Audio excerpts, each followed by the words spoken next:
Hey, yo. It's your boy Pat the Designer back at it again. Recovering from a tough Bulls loss last night. But we gonna find a way to bounce back. Question on the table today. Are the Bears done in free agency? Have they made all their signings? Have they done all that they plan on doing? Also, where the heck is Deshaun Watson gonna end up?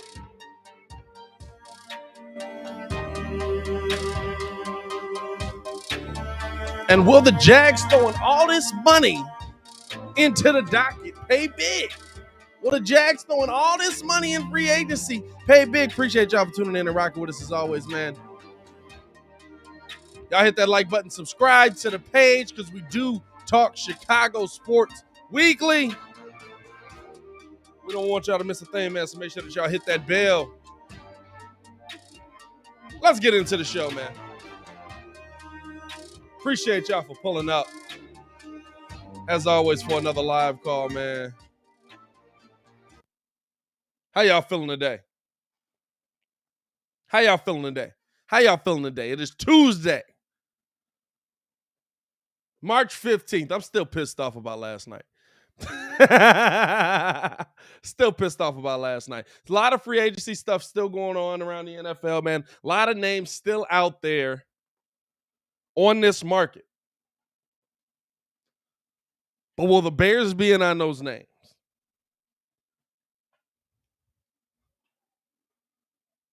Will the Bears be in on those names? That's the part, right, where you're trying to figure out who's going where. I'll tell you this right here. You just took a hit. You just took a hit. You just took a hit. Per sources, 20 minutes ago. I don't know if this is breaking news, but it's breaking news for this show. So let's get the sounder going. Starting to show off on the wrong foot for the Bears. Starting to show off on the wrong foot for the Bears. Breaking news right now. Breaking news right now. The Steelers are signing offensive lineman James Daniels to a 3-year, $26.5 million deal. Sources tell Mike Garofalo. You lose James Daniels. So not only did you not make a move, 11 offensive linemen moved yesterday. 11 offensive linemen moved yesterday. Not only did you not make a move for one, you in fact lost your best one.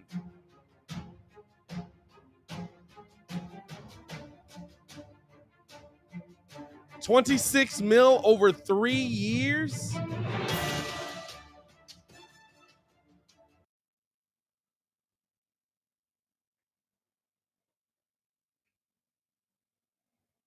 That's interesting. I feel like you could have got that one done. That's one of those, right, where you're like, now the question is, are there plans to legitimately ride out with these guys? With the guys they have, with the young guys in the draft. What are the Bears' plans here as we welcome in the man, the myth, the legend, formerly known as Ringo J, Stefan Adon, into the building? Steph coming through with the fresh cut. What's happening? What's going on with you, my boy? Bears lose James Daniels, dog. Best offensive lineman they had on their line. Oh, shoot. Signed with the Steelers. I like how a lot of people are like, James Daniels. Oh, we passed on that one. We're good on that one. Y'all understand, like, James Daniels in 4 years has had like 4 penalties, right? Or in 3 years has had 4 penalties. Like, y'all understand He allowed 3 sacks last year, and over his career, he's allowed 5. Like, that's a really good offensive lineman you just let go. And it's hard to win when you don't have those good linemen in the building. Clayton, what's up, man? You definitely came through with the kid and play cut out of nowhere. We wasn't expecting that one. This a regular cut I always get. Well, now. It look a little, I don't know. It look a little, a little more sponged or something on top, man. I don't know, dog. It's looking a little, that's tough. That's tough. But I was just looking at it. Yesterday I'm sitting up there, we driving and whatnot, but I'm like immediately soon as the show started, Deja was good. Soon as the show started, all these offensive tackles, boom, off the board. Bro, the first one I saw was no boom. I'm just like, oh well. That was the one I was like, I don't see it. I was like, there it is. That one hurts. I'm like, bro, like, I don't know what they did. And the whole time I'm just like, all right, Ryan know what he doing. And then it's like, this person is on the bar. I'm like, we get to day 2, and it's like, oh, okay, Bozeman's still out there. Okay.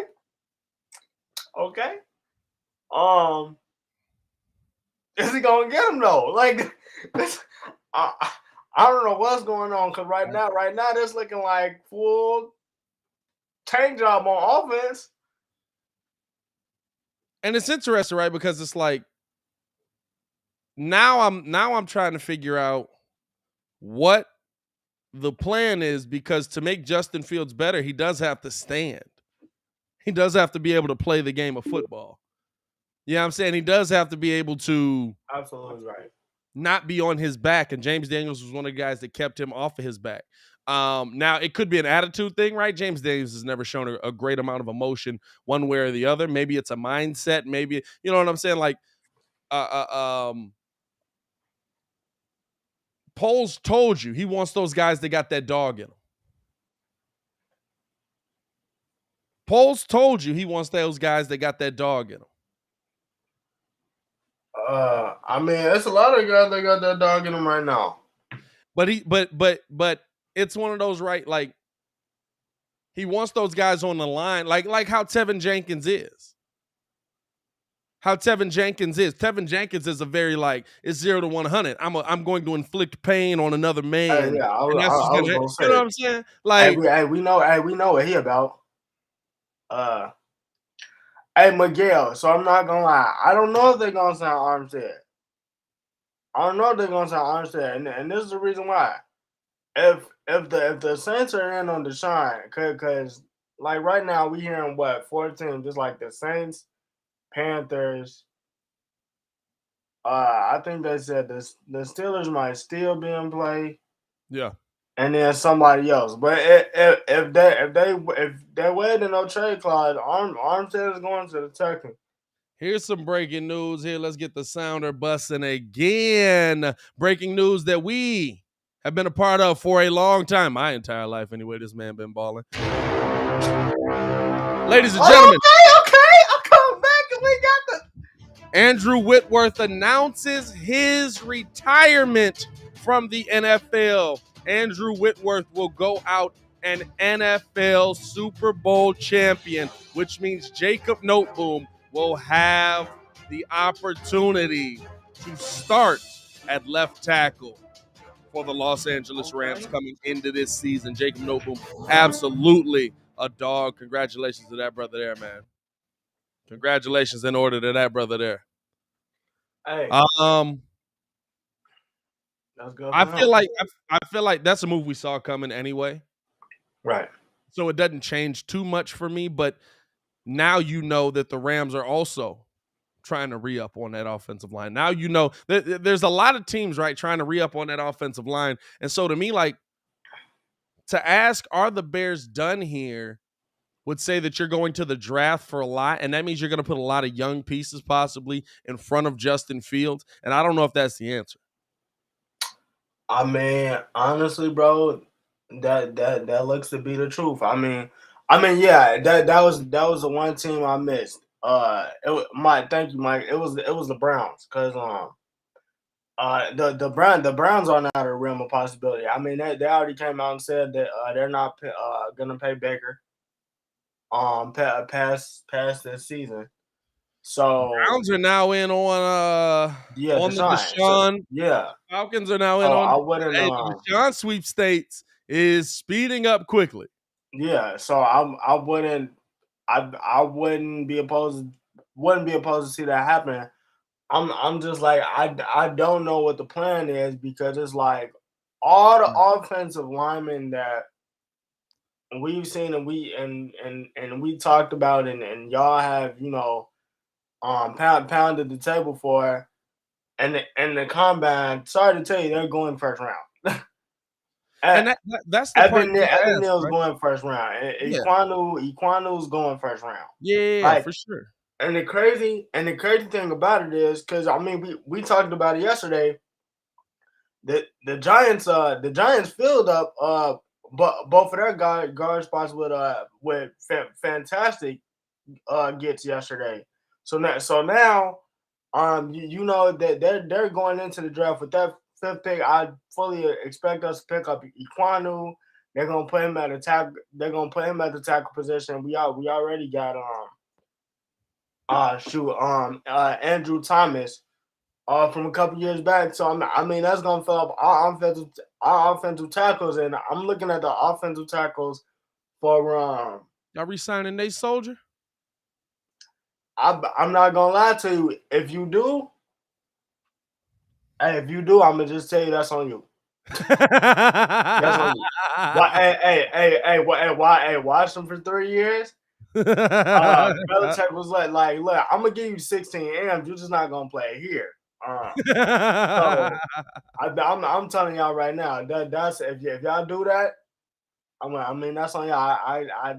That and now it's right. It's like, where's the plan going? Where because right, like if you want to fix the line in the draft, for you to be able to do that, you would have to move up so far. Are we gonna see polls possibly gamble here? Are we gonna see polls try to move up in the draft to go get somebody that can stand in front of Justin Fields? Or is this a move like Joel said yesterday, and I stole his idea, but like Joel said yesterday, where you just trust Tevin Jenkins at that left tackle position, and you think that that's going to be enough, that you're not going to have to overpay? Because at this point, right, I feel like Terran Armstead thought he was going to be the number one offensive lineman going. He was going to get the most money. He was going to get right. Like now we're in the wait and see mode. I think there's going to be some time that goes by because there wasn't a clear cut deal in place right away. And so to me now, I'm like, okay, if Terran Armstead's value is falling here, do you get him at more of a discounted price in that situation? You know what I'm saying? Like maybe that's the wait and see. But it's crazy to see, like, man, the James Daniels news really surprised me today. I'm not gonna lie to you. The James Daniels news really surprised me today. I was not expecting the Bears not to get him back. Right. It's it's crazy, because, like I said, I mean, even now, I'm following Roquan on Twitter. I'm following all these dudes on Twitter, and it's just like, all right. Cause hey, at first, I'm gonna tell you exactly what happened. Cause at first, I'm looking at it, and this was like 10 minutes before free agency started. Roquan was like, "God, I just spent the last 40 minutes looking at my phone," and it went from that to like 2 hours later. He was like, "Yo, we not making no moves." Oh, Russ getting some help over here on the defensive end. We got breaking news. Pass rusher Randy Gregory pulling a U-turn. He's agreeing to terms with the Broncos for Vic Lombardi. The deal with the Cowboys has fallen apart. Our first free agency plot twist. This is what I've been waiting for, right? All the handshake agreements that come in every single time. Oh yeah, I'll be there. Hey, I love you guys, and then somebody's just like, "Hey man, you suck." Oh yeah, I'm gone. Hey, nah, that's like when you're supposed to go to the function. Hey, you getting ready? Hey, Whole no, time you in the bed. hey, that's exactly what that was. That was one of those where everybody's at the function waiting on you. It's like, yeah, you coming? Yeah, I'll be there in 5 minutes. Hey man, I ain't gonna make it. I'm not making that. As the pettiest man alive enters the building, kid, what's going on with you, my boy? What's happening, fellas? Hey, You know what? I'm gonna say this, and you know people are gonna disagree with it. I know, but the Deshaun Watson saga, which is we're expecting to see something this week, is holding up a lot of major moves for some teams. It's not just the simple fact that it's the name itself moving. It's the capital involved. You got to think whoever acquires them, whether it be Saints or the Panthers, because those are the only two teams he's waived there's no trade clause for. They got to give up a haul. We'll see. We'll see. He's supposed to be meeting with the Falcons now. He's meeting with the Browns today. There might be some teams added to that list, man. I'll tell you right now. The Browns are the only team I would say has a real legit shot of not having to give up a whole lot because Baker Mayfield still has a market. Is Baker Mayfield Deshaun Watson? No, but does he have a market? Absolutely. Well, you're still giving up a lot, dog. Baker don't make nowhere near the money Deshaun do, but you could send back a Baker Mayfield to the Texans along with a defensive piece or something like that, and they can feel like they're moving in the right direction with anchors on both sides of the field. And now the Browns are able to get their quarterback in the building. That's gonna be interesting to see. I'll say this, right? Like, there's a better chance to me. What's up, bro? For Deshaun to end up on a team where he can come in and already have the weapons there, right? Like, the Saints have been up and down health-wise and just in agreement with playing. Like, Michael Thomas has basically said he don't want to be there. Alvin Kamara hasn't been healthy. Michael Thomas hasn't been healthy. Like, the Saints is, to me, like, if you make that move, dog, like, all right, you plan on being on the same team for the next few years. The Panthers is an interesting one to me, but Christian McCaffrey's never healthy. But I guess, you got Robbie. Is Robbie Anderson still there? Robbie Anderson's still there. DJ Moore's still there. But Robbie Anderson's still there. They missing some pieces on the defense. And the thing is, you got but look. You can put that on the screen.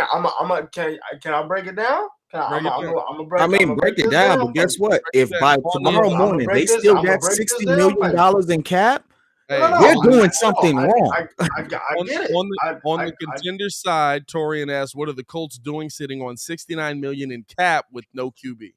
All right. So look, I got it right. Yeah. So they messed up by not having a succession plan with Carson and letting them walk. But the problem is, you still got to go back. They don't even know what they're doing essentially because T.Y.'s up there in age and injury history. Michael Pittman is cool. I mean, you got the line, but I mean, outside of that, they lost some pieces defensively. So it's like you got DeForest Buckner, and then so essentially you walking right back, if I'm Deshaun, into this is the Texans, but also the Texans won't trade him to the Colts no matter what, because I'm not trading him to my rival. Deshaun's not a part of that at all. Yeah, I'm not trading him to my rival. Hey, I respect it. So they got to sit on that. Hey, I respect that. That man said, hey, they said, hey, so Deshaun's available. You think we could talk to them? No. No? Hey, you know what's funny? This comment here. But anybody remember what Bill did with 150 million in cap? Hey, Here's right. Bill Let me. over 2 days was like, get everybody. Like they signed everybody in like Yeah. 2-3 days span. When free agency hit. Nah, dog. When you got this But much to money and you answer, need a QB, that phone needs to be percolated. I mean, hey, listen, they need to be in on Baker Who's Mayfield. the Hey, QB listen, you calling? You can't trade cap space, bro. dog. I know you can't trade cap space, but they need to do something. They need to go and land their QB and then use this cap space to sign as many other free agents as possible. They need to be on it. Hey, listen, I got a bunch of people over here. Jonathan Taylor's available. I need sign who? All right, don't do drugs. Don't Name do the that. last time a running back has carried you has like Why one. why would he be available? He just led the league in rushing. Because it's a running back and Pat don't like running backs. Hey, listen, but that's the ceiling also for running backs like is 2-3 like years, baby. This is one the man, one difference, though. beat. No, That's this is the difference. This is the difference. I don't like paying running backs. Jonathan Taylor's also not going to net you a great starting bro, that quarterback. man is still There's 22 years old. there's no quarterback that's going to get moved for a running back in the NFL because the NFL agrees with me. But NFL agrees with you. but the other problem with that is I don't mind a running back being there when he's on a deal like Jonathan Taylor's Hold on, time out. on The year Panthers 2. absolutely had a package with Christian McCaffrey and some picks for Deshaun Watson. Yeah, but you know what the problem with that is? Christian McCaffrey And he was is better at dead. the time than Jonathan Taylor. Christian He McCaffrey has is missed dead. 23 games in 2 seasons.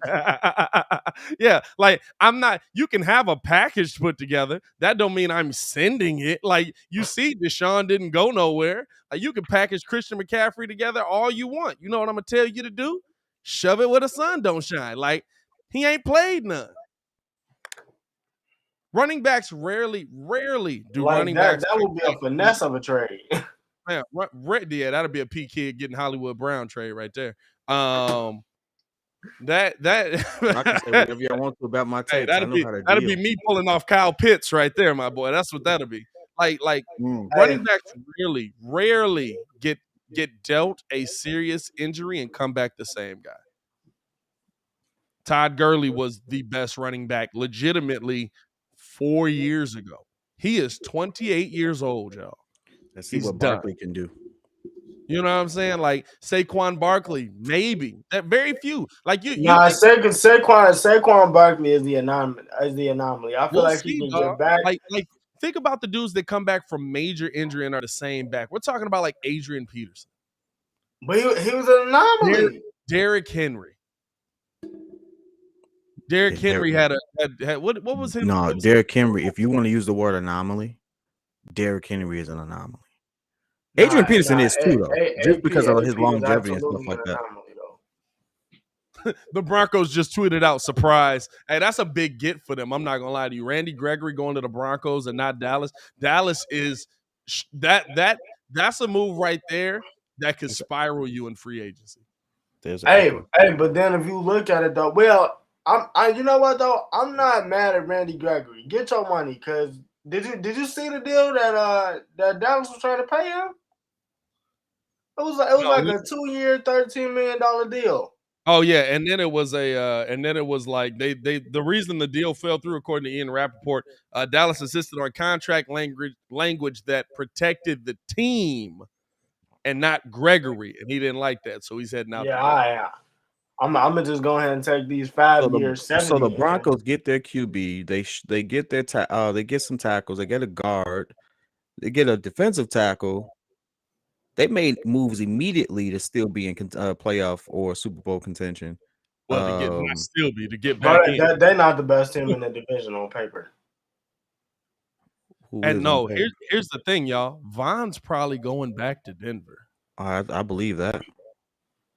You don't tweet out, I want that old thing back. Back to Denver. You don't tweet out, I think I want that old thing back, and not be serious about it. But then you saw Russ tweet out tell Bobby to slide too. No, I didn't see that. Yeah, he told Bobby to slide. Rechargeable says, "Do you re-sign Monty?" You don't want me to answer that, bro. As a Bro, Bears fan, I'm y'all an don't answer want me to for him. answer No. that. Khalil Herbert is in the building. No. Yeah, y'all don't want me to answer that. Hey, I'm recycling through running backs every 3.5 years. Come on now. Hey, I've been doing this with this dude a long time. I seen him Man, do it running on backs are Madden. kickers out here. Bro, we He never sticks gonna get with a his running back word. on this show because of me. We'll never get a running back on this show because of me. I need you to stop that because some of those running backs are the easiest people to get on a show. Hey, you know why? Because they Yeah, I know, 29 years old, not at the NFL. Well, okay, here's the thing. But if you keep trashing them, they're not going to be on the show. All right. Hey, You know listen, what's the best way for you to appropriately say, you know what? That position just doesn't bring as much longevity as the rest of them. Therefore, I wouldn't necessarily build around it, but they're absolutely an important part of an offense. That's a much better way of saying, yeah, I wouldn't pay for them. Hey, they are an important part of the offense when they're young and cheap. Come on, Matt, you can't say stuff like that. That's facts though. They are an important part of the offense when they're young and cheap. Like, yeah. Hey, Matt Forte. I remember what year was that? Like Matt Forte was like 55% of the Bears offense. No, 25. Matt Forte was different because legitimately Matt Forte was all of our offense. He was our leading receiver, he was like 55% our leading rusher, and he was a heck of a blocker. He was a better blocker than most of the offensive linemen on the team. Like, there's different values on running backs, though. Like, there's some of us that's just like, here we go. Like, I don't know. I'm just trying to figure this out. And then there's other muds that it's like, man, I am going to squeeze every amount of rush out of you that I can. And then we're going to find your replacement. Here's the thing. That's a good question. So he doesn't like Walter Payton. No, he loves Walter Payton, but Walter Payton was also a once-in-a-lifetime football Walter Payton player. was a once-in-a-lifetime running back. Walter Payton, hey, you see how I just talked about Matt Forte? Now multiply that by 7. When you have that type of production, you're in a different category. Walter Payton has a better passing touchdown highlight than Jim McMahon does.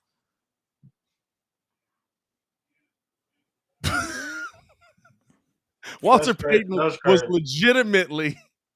He has a better what? He has a better passing touchdown highlight than Jim McMahon does. They ran a flea flicker to Walter, and Walter looked like he absolutely could have been the QB of our team. I gotta go watch that. I'm talking about that, man. You know how running backs normally do that, like drop back and they just like throw that mug with all they might, or like Odell does like the jump pass. Walter Payton was like, hold on, let me. I was like, did he just throw a dot? Okay. I know which play you're talking about. What is he talking about? Like, I know which one you're talking about. Yeah, Walter has better passing highlights than doggone Jim McMahon do, and I love Jim McMahon. But hey, listen, Walter Payton is different. There's certain running backs that are different, but I tell you what, you can find them mugs cheap. The way Pat is about running backs, I'm like that with a bunch of quarterbacks, and I haven't been wrong so far. The only one that you all kill me on is Trubisky. It's like, we're going to find out this season. We're going to find out this season. I don't care about nothing else. We're going to find out. Well, I mean, you're kind of wrong, dog, because you also said, like, Jared Goff is better than we think, and he's not. Jared Goff is better than we think. Stop the cap. Stop the cap. That man you all make it seem like Jared Goff is, like, literally Mike Glennon, and he ain't. He close. Hey, he close. Damn. Listen. Difference between Jared Goff and Mike Glennon is Kyle Shanahan. Like, Jared Goff is not that guy. Okay, there's a difference between not being that guy and being complete trash. Like, he's not trash by any stretch of the imagination. On top of that, let me mute you for a second. On top of that, he did have like some pretty decent seasons. So it's like, I mean, I'm not saying he's like a world breaker. He's not. But he's not we got him, that's all is lost. If you all use the word game manager, he can be a really above average game manager. And his statistics kind of show that he's an above average game manager. Like Jared Goff could be in the same category of a Jimmy G. Not necessarily going to get you completely over the top, but may not actually do you harm if you build a team around him. And he showed that with the Rams. He didn't do them a whole lot of disservice. They were able to still progress to progress. They didn't get over the top. He's not Matthew Stafford by any stretch of the imagination. But he was able to at least keep them in playoff contention. Mike Glennon ain't getting you to the playoffs. Here's the thing, right? There's certain times where you're just a player on the field. He's a player on the field. When your team can absolutely say, you know what our best chance at winning is, that it do crack me up about Kid. Like, Kid do have these stances on these court. Kid love the underdog quarterback for some reason. I don't love the underdog quarterback. The facts and what the narratives are don't always align. Like, you are a Russell Westbrook guy. And I told you a long time ago, he's not a winning point guard. And you were like, nope, look at this. I was like, yeah, I did look at it. He ain't that great. He just has a lot of stats, but he doesn't have a skill set that like will get you over the top. It never has worked. And you're like, nope, that's not true. Well, now he doesn't have a skill set. His athleticism is waning and he can't shoot. Like this the thing with these quarterbacks you like though. I don't have an attachment to them. They all literally are the dudes that their teams go, you know our best chance of winning? You throw the ball 10 times and we'll have our best chance to win this game. Every single one of them.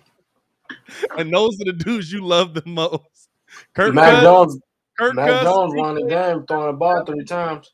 Hey, Kirk Cousins. Well, no, I ain't gonna say Mac Jones. Time out. Mac Jones can't use Mac Jones throwing the ball 3 times when it was a freaking blizzard and wind going against where he was throwing. That's smart. Come on, dog. Hey, Bill was like, this ball is not. Hey, the only thing I'm more impressed is the other team threw it a little more. They did it with Baker. Outside of that, that was a running game through and through. They did it with Baker though. All in that game. Who were they playing that game, bro? I think they were playing the Bills. It was like 25-mile-an-hour wind. You know what? That's why. That's why they. If you ever seen Josh Allen throw a football in regular weather, it probably just slowed his pass down to normal pass speed. If we being honest with you, that man has Josh Allen be like, "Oh, I see you, Stephon. Hold up." Hey, nah, that mess was like that. I think they kept saying they kept getting mad because like he kept throwing the ball and when it would hit him in the hands like the ball was so stiff. Mike Davis said that was Bills versus Pats in Buffalo. Hey, dog, legitimately, it probably just slowed down Josh Allen's pass to how everyone else passes the ball, bro. But you know, the funny thing is, you say I'm like Chris said, I'm the Patriots say the trash QBs. You know the interesting thing about Jared Goff with no protection and being on the trash Lions, he had a 67% completion ratio. I mean, yeah, I would be too if I was throwing the ball to TJ Hawkinson and nobody else. Yeah, a lot of time out. That's what you can't do. Like that right there, I'm gonna be respectfully is a dumb take. Like if you say if I'm throwing to, guess what? Aaron Rodgers throws to Devontae Adams every freaking time. We don't sit there and say if I'm throwing to Devontae Adams. Tom Brady to the all the time. Tom Brady loved Gronk so much. Gronk retired to make sure he landed back with Brady so he could catch them TDs. Guess what? We don't sit there and say I can throw to Gronk every time. Guess what? But is that true? Is this fact? But it's very different passes, my boy. Hold on, dang! Don't put it on the screen if we don't know if it's fact yet. I'm asking. It's a question. It's a question. Is that?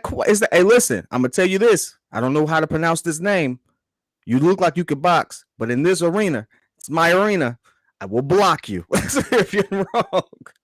Yeah, how you block somebody? I don't know.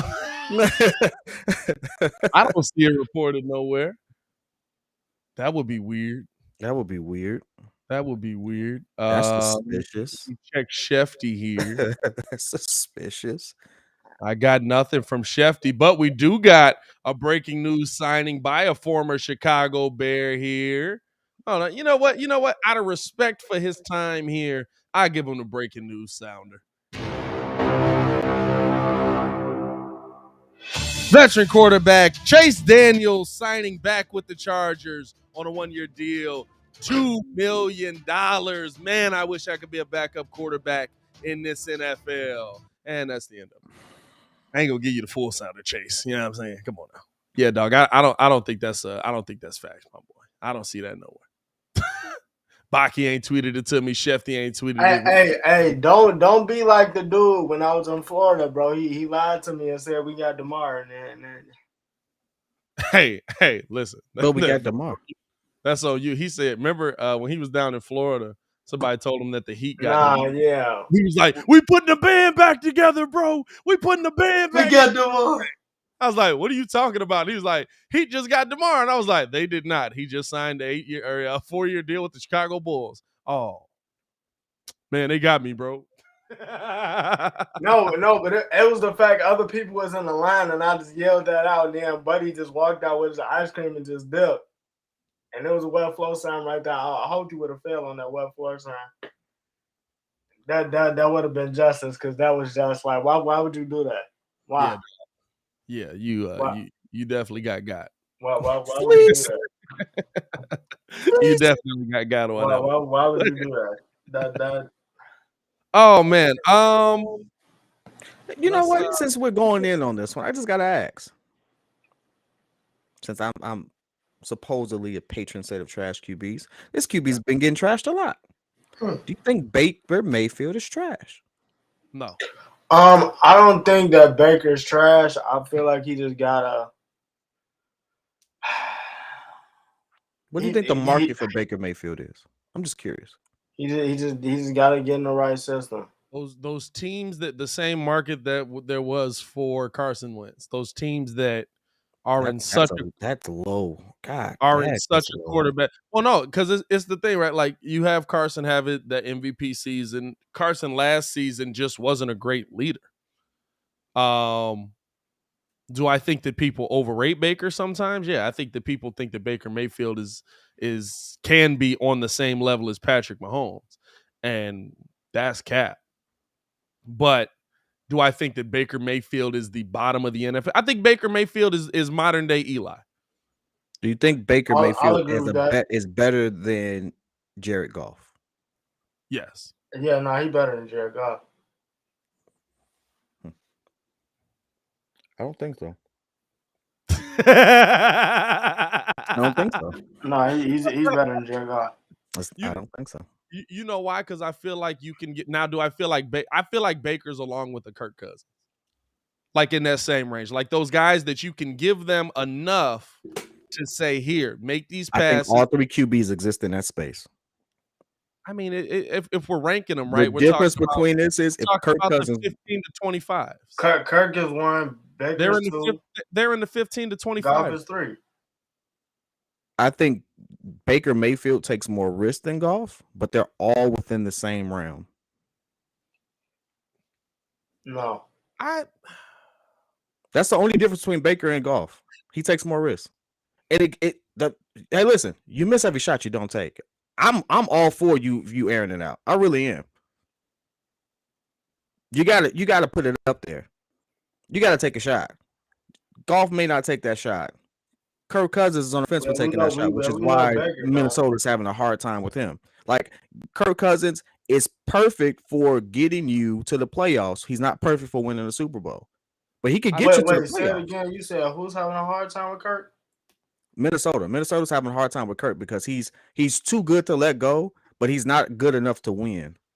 Hey, well, shoot, Justin Jefferson ain't crying about it. I'll tell you that. Of course. But I'm just saying, like that's the space they exist in. They're too good to just say. I said Justin Jefferson made Kirk look good. They absolutely did hit Justin Jefferson on a couple of them little. Hey, let me just get this out to you 2 yards, and Justin Jefferson to turn it into a 70-yard touchdown.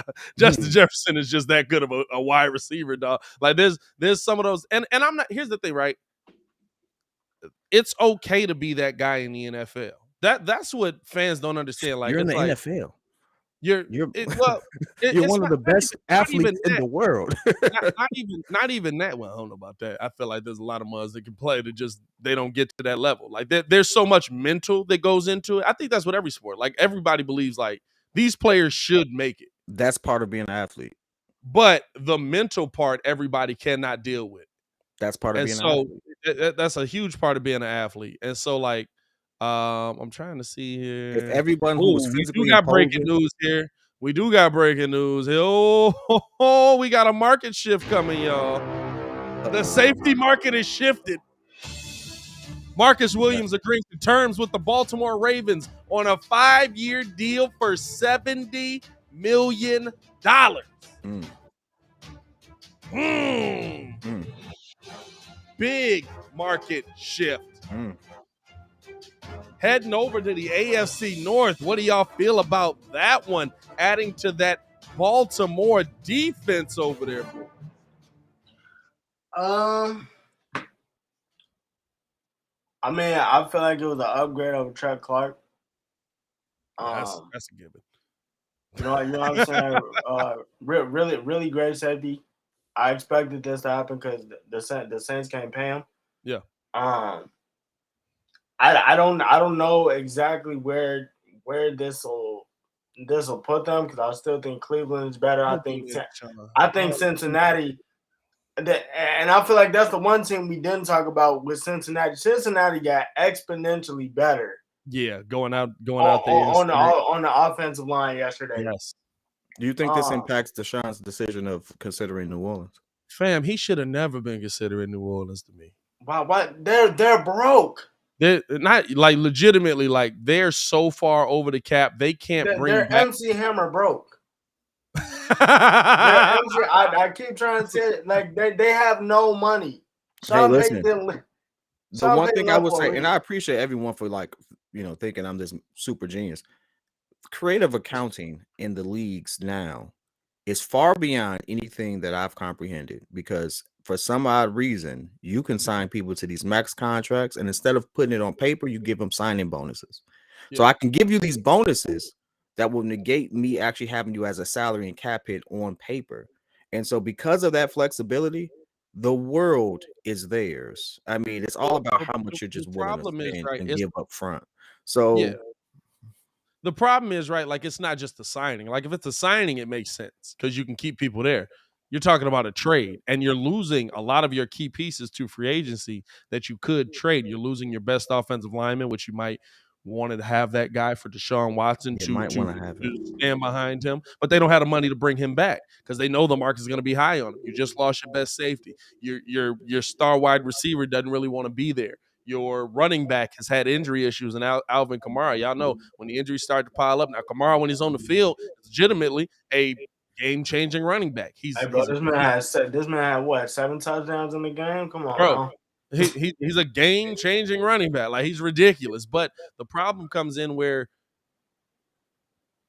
you have to trade pieces to get Deshaun in there. And it's not going to be enough to just trade picks at this point because there's teams that have players on the table as well. So now you're talking about, okay, do you even have the capital to get Deshaun? And if you do have the capital to get Deshaun's coming to a bare cupboard. I'm gonna be honest with you. That part right there I'm not swayed whether what he's coming to. I think Deshaun at this point is just trying to get away from the Texans with an organization that allows him to be him and will have the opportunity to build around him eventually. We need to stop with the notion that, hey, he wants to go to a team that's going to be that's not his market anymore. You want to know why? 22 civil cases and a looming suspension. He will be suspended. He will. Now, whether that's 4, 6, or 8 games is yet to be, but he will be suspended. No matter who he goes to, he's not going to be available for a good chunk of the season. If he got acquitted, he shouldn't be suspended. No, he's. I don't think he's going to get suspended. My only caveat to what you said is this: if you didn't suspend, you can't say that he's not trying to go. You're not tripping off of what he's going to because he absolutely wanted to go to Miami because they had the pieces and players in place for them to win now. Yeah. Like, That was his first choice. Miami, the owner just didn't want him. So he fully knows what he wants. So I'm not finna set up there because when he leaves, he's trying to contend now. He not trying to sit back and wait. Prodigy, Roy, who else said it? Let's put this on paper. I guarantee you he gets suspended at least 4 games. I doubt it. Nope. There's no reason to suspend him now. If you were going to suspend him, that time's passed. You could have put him on the commissioner's exempt list. Because guess what? He has 22 civil cases, and 9 times out of 10, he's going to have a settlement. When you settle, at that point, it's not. People are not going to say it's an admission of guilt because he couldn't be processed criminally. But you're trying to make it go away at this point. The optics look bad. The NFL has to do something. It's too high profile. It's too many cases. You all are looking at it from the wrong lens. You're looking at Adrian Peterson with his 1 case versus 22 cases, 22 potential that almost went criminal. Like, it's a lot. It ain't just like one person said it. It's a lot. Whether they did it or not is different. It's the optics. It's still a business. You're going to get some type of reprimand for it. He sat, yes, he still got paid. That's a difference. No, but what I'm saying is normally in these paid situations, to sit. Yeah, normally in these situations, when you're suspended, you're not paid. I get what you're suspend him. I get what you're saying, but normally when these situations come up, even when something is pending, you put him on the commissioner's exempt list, so he's basically just gone. Go away, get out. You can't put him on the exempt list because it's a bunch of he say, she say. Now we're getting some finality. And because we've seen people get put on that list for he say, she say many a time. If he settles those civil lawsuits, which is the course of action that most people tend to take just to make things go away. In fact, if you all remember, Miami was like, is he going to settle? They were okay with dealing with that because they knew that's how you make it go away. Hey, listen, don't kill the messenger. Just do the research. I get you. I'm just telling you I disagree with you. Hey, I don't see it, but I mean, he might be. Listen, he not holding these meetings for no reason. Well, and for me, I he's holding these meetings because he's a premier quarterback. He's gonna be. I mean, just like Antonio Brown can walk off the field, is gonna end up in a jersey next week. You can best believe he's probably looking at it with the ability, like, I'm trying to contend as soon as I get there. Yeah, I feel like Big Ben has a very different color advantage too. Let's throw that out there. I ain't wrong. But even with that, like Big Ben did get suspended, but only after the second time, which is also a wild. Hey, listen, which is also a wild statement to make in itself. Well, it was the era in which we were living. That was like late 2010, late 2000. Right? Hey, I felt like freaking when they was when Chris Rock was talking about Michael Jackson with Big Ben. Another case. Thought it was Groundhog Day when I heard that. So Big Ben got 6 games. Was he found guilty? He got suspended. No, settled. Not found guilty, but he got suspended in both cases. So he was acquitted, not found guilty, still got suspended. Yeah, but what I'm saying is the first time Big Ben had the digs, no suspension. Bills. Second time Big Ben had the digs, suspension. So real quick, breaking news: Bills got J.D. McKissick. Hold on. We gotta do it right, my boy. We gotta do it right. You can't be. Come on now. We ain't got the sounder for no reason. Here we go. Breaking news. What's going on, Steph? What's happening? Bills land J.D. McKissick from the Washington Commanders, 2 years, $7 million deal. Matt Breeder's out of here.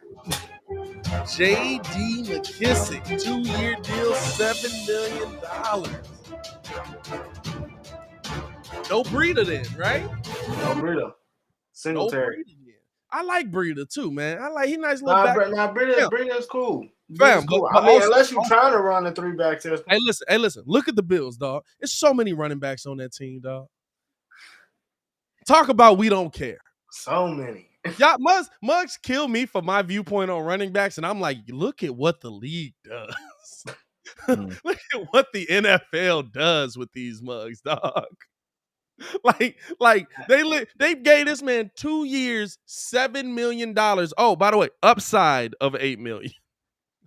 So you get $7 million, but if you play the best football we've ever seen in your life, we'll give you one more.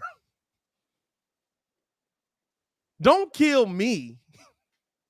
Look at the NFL for what it is. And yet y'all keep taking these running backs in the first round. Yeah, I hate to agree with him. It took me 2 years. Listen, and I like the players, but I'm just telling y'all, like, it's because of how much they take. Like, you got to think most of these running backs usually, like, there's the rare Carlos Hyde, somebody that's just jacked at the running back position, Ezekiel Elliott. But usually those mugs get hit so much and they're on the smaller side anyway that their bodies can't hold up. 3 to 5 years is the trajectory. No, that's true. I mean, and then the thing is, we kind of seen that. I mean, the first time I actually started paying attention to it, I remember the Cowboys had just got the line. Yeah. Because Tony Romo was like, listen, you know, we need to revamp the line. I'm getting hit. Then they brought in like 3-4 all pros. DeMarco Murray gets behind the line. 2 straight, like what, almost 2,000-yard seasons. Yeah. Jerry Jones gets rid of him, goes to the Eagles, trash. And it's one of those things that you have to be realistic. Like, you can love the players, but you also got to be realistic about what they bring to the team. If you bring something that's replaceable, guess what? You play a sport where you're very easily replaceable. Like, even when kid looks at Lamar Jackson and says he's not the best quarterback on his team because there's a comparable trait sitting behind him. I don't know if I agree with him all the time, but it is. If you moved away from him, you wouldn't see much of a drop off. I do believe Huntley has it. They lost. I'm standing by that. They lost with Lamar, so I mean, it doesn't matter. They lost with Lamar. I was gonna say they also lost with Lamar. They lost with Lamar. No, they lost because he wasn't there. They lost 6 of their last 8 games because he got hurt. How many Super Bowls does Lamar have? Bro, if Huntley was you that he dude, has more playoff wins than Huntley. No, he doesn't have any. If Huntley was that dude, like you said, they would have been a playoff contention. That's all I'm saying. His first year under center, you gonna do that? Hey, you said it was that dude, right? Comparable, right? So here's what I don't like about you, Ringo. I'm gonna just go ahead and throw this out here, okay? Because you be ticking me off. Did they lose or no? You be ticking me off, dog. I'm sorry. You have the most unreasonable expectations for people, and then you have these narratives. Like, what? Hey, I'm gonna tell you this. For one, I hate anyone. I hate anyone who after a year. Stop. Hold on. I hate anyone whose argument consists of, if I was throwing to such and such all the time, name any elite quarterback. They had their favorite target and they dotted that person up down the field every freaking rip. Drew Brees without Michael Thompson did not look the same. He did. He had his favorite. He had his favorite target and he dinked him down the thing. That's all I'm saying. If he needs to get a playoff, guess what? Patrick Mahomes without Kelsey or Hill doesn't look the same. You got to have targets and you have your favorites. So guess what? To sit there and say, well, if I was just throwing to this person, it's just stupid as hell. It's not even stupid. It's stupid as hell. Listen. On top of that, I didn't sit there and say, I didn't sit there. As it stands right now, if you traded away, he's like 70%. I'm not saying they should. Offense, bro. I'm not saying they should. I'm just saying if you traded away Lamar Jackson, Huntley is not a hard drop. This is the same person that's trying to get rid of P. Will after a season and a half. Because he ain't getting enough boards. Hey, tell me what P. Will has done to make me keep him. Defense, which is something that the Bulls apparently need right now. Who was I trying to trade him for? Huntley hasn't done too much to keep him either, though. Like, hold on. What are we opportunities about right now? P. Will started the whole season. I was trying to trade him for a much better person at his position. I understand it. I understand it, but we also not gonna act like this man, Lamar Jackson. You went to a whole different sport, which is another stupid assessment right there. Like, you can't go to a different sport. Like, Kids, I was trying to trade P. Will for a much better version of P. Will. Bro, you do that all the time. You get mad at me for being you. How that work? Bring it here. Bring it here. Bring it here. You got mad at me for being you. I got mad at you for being you. How? How?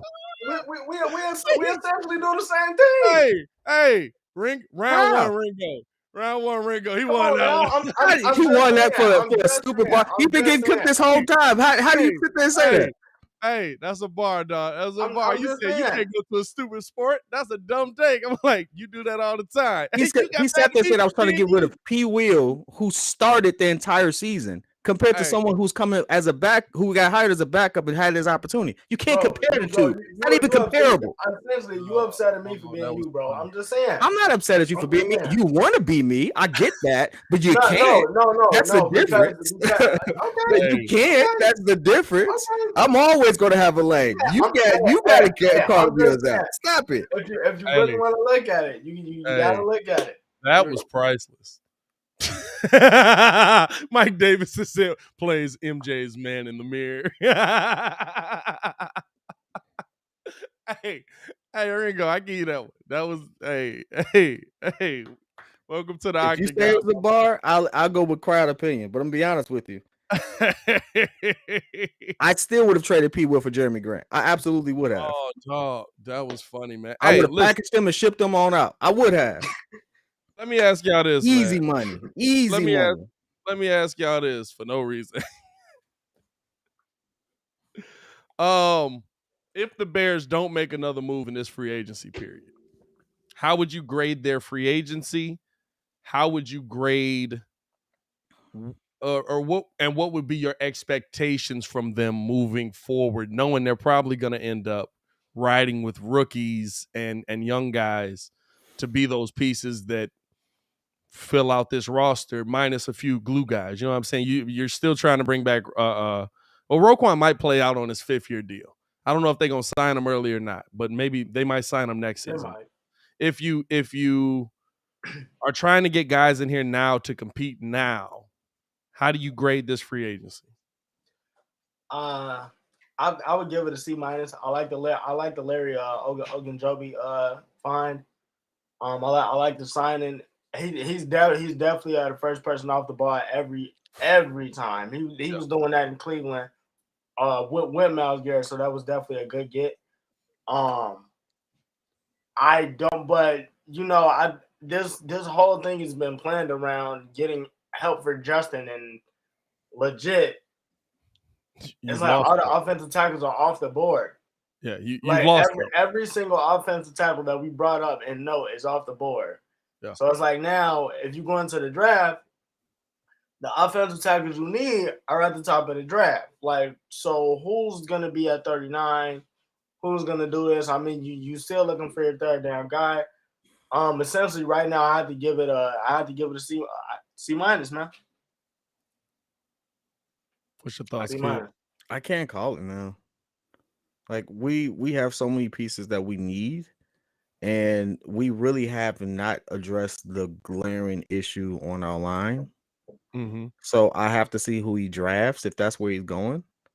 And then at this point, I have nothing but time to wait to see what happens next year, because we cleared up so much space for the second year of his tenure, that it's kind of hard to see. Like, anything that fails this year, he's always going to be able to say, I needed some placeholders to get to this point where we can go after some big names, make some big moves, and have the money to spend. Yeah. And he wouldn't be wrong. My only question is, the devil sometimes better than the devil you don't. Everything is a risk. If we made all these moves and sold out all these pieces to get this younger, and we just end up still being mediocre, how do we rank them? That's what I look at. Can I ask like a real quick question of both of y'all though? Because this was on my mind yesterday. So I just noticed. Say that the Bears don't make any moves like this year. That's their stand last back, draft who y'all gonna draft. signing. What's his name? Is their last big move? Uh, Signing Ogunjobi is their last big move. yeah. Are you okay with Ryan Poles going into his second year and Justin Fields essentially being in his third year, which technically is his proven year, and then now seeing what he has? Dang, Even though you still haven't built James anything Daniels out? is going to the Steelers. Oh, Yeah, we announced that right before you got on here. Mm. That's why I said you've legitimately lost help for Justin. This is the thing, right?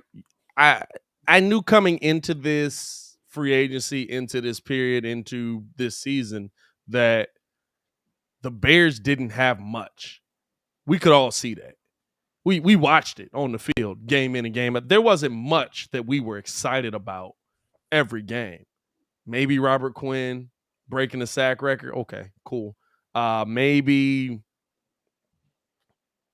Roquan Smith slamming somebody on their neck.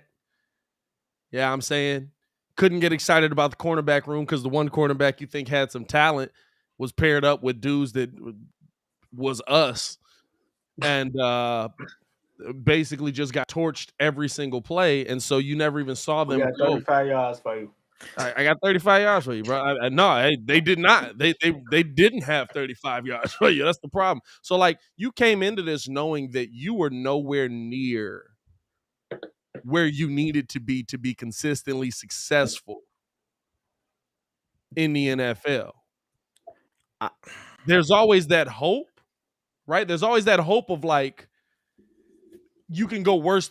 You're the Chargers, or you're the Bengals, or you're the, like, there's always that hope because football is a sport like that. Like, legitimately, right? All of a sudden, something clicks in Justin Fields' head, and he's playing like Deshaun Watson did his rookie year. Guess what? We're gonna be a playoff team. We're gonna be a contender. I was leaning to this. You know, here's my biggest thing. We're clearly we're not in a necessary retool. We're kind of like in a somewhat of a rebuild. We're in more of a rebuild. I would have felt a lot better had the moves he made immediately showed me that he was trying to make our offense better. Like, at this point, if I'm putting the focus on the Chicago Bears, our offense is going to click. Our defense might be suspect, but our offense is going to click. I would have felt a lot better if he had made a move to get someone on the line or a very dynamic weapon on the offensive end, so we can really see what Justin has. Because as I told people before, Justin could also end up being a casualty of a regime shift and everything like that. And then what's the excuse going to be? Yeah, everyone's like, we put a good QB coach there and all that stuff. I get that, but it's a lot of moving pieces, and it's so much that goes into making a football team successful. He could still end up being a very mediocre QB simply because of the not having enough weapons or the right pieces there. What happens then? Yeah, nah, that's hard, but that's also ultimately the question comes in. Do you, and we're a long way away from that, right? But if the scenario like that plays out, you almost have to ask the question: do you believe he actually can play, and you failed him, or do you believe that he doesn't have the talent to play in the NFL? Because those are two very different things, right? Like, for some reason, the Giants really believe Daniel Jones can play. Hey, we went out and got our guards. Listen, he's gonna have a chance to prove. They think that they failed Daniel Jones. They don't think that Daniel Jones can't play, so they're gonna give him that opportunity. And let's be real, what is this? This will be Daniel Jones year 4, right? Yep. They're probably gonna pay him a team-friendly type deal because they believe he can play.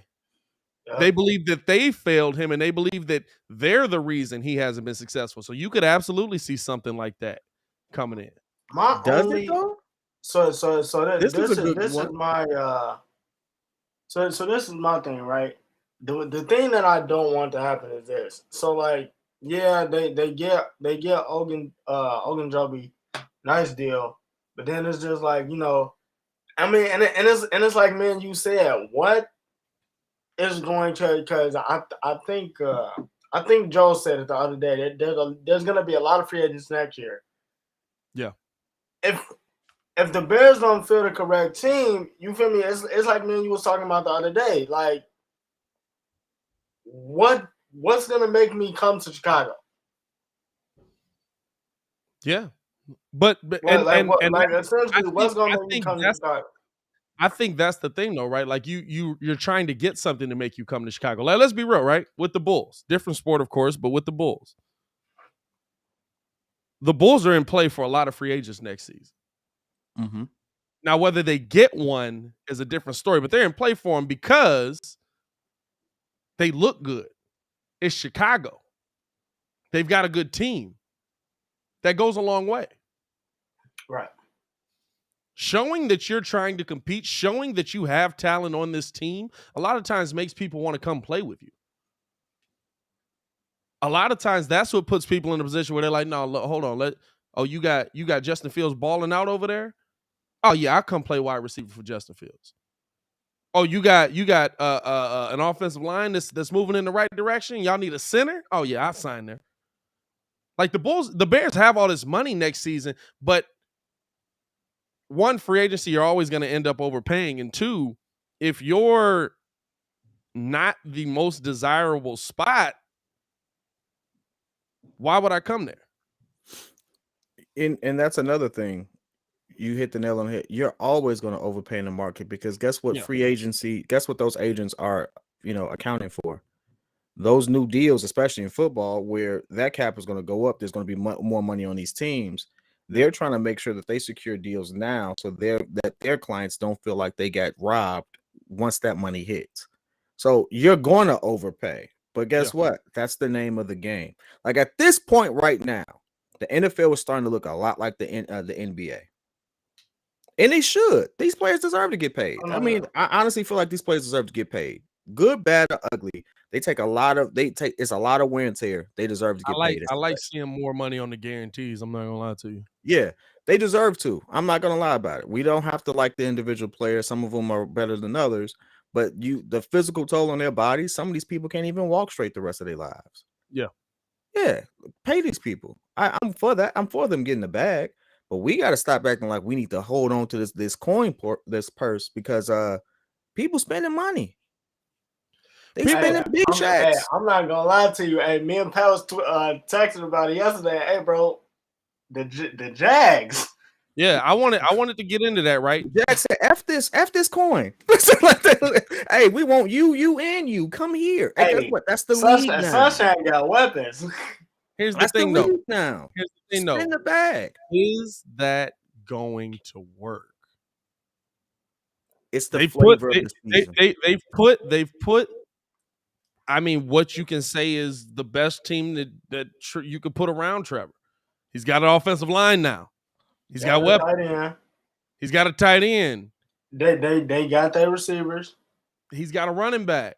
He's got his best weapons. But here's the thing, right? In that same sentence, we just saw the Browns do this 3 years ago.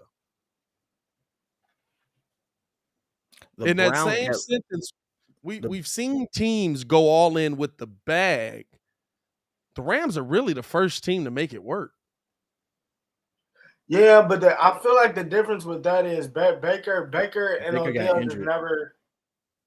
Baker's injury changed that whole trajectory to me.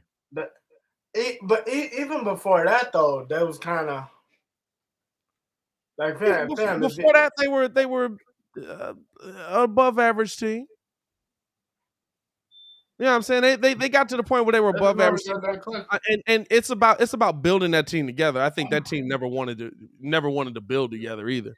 But like you've seen teams throw money at the wall and get the names, get those guys in there, get those big name players. We've seen that a ton, but it rarely results in a team going all the way for a championship. Like you think about it, right? Like even if you look at the Buccaneers.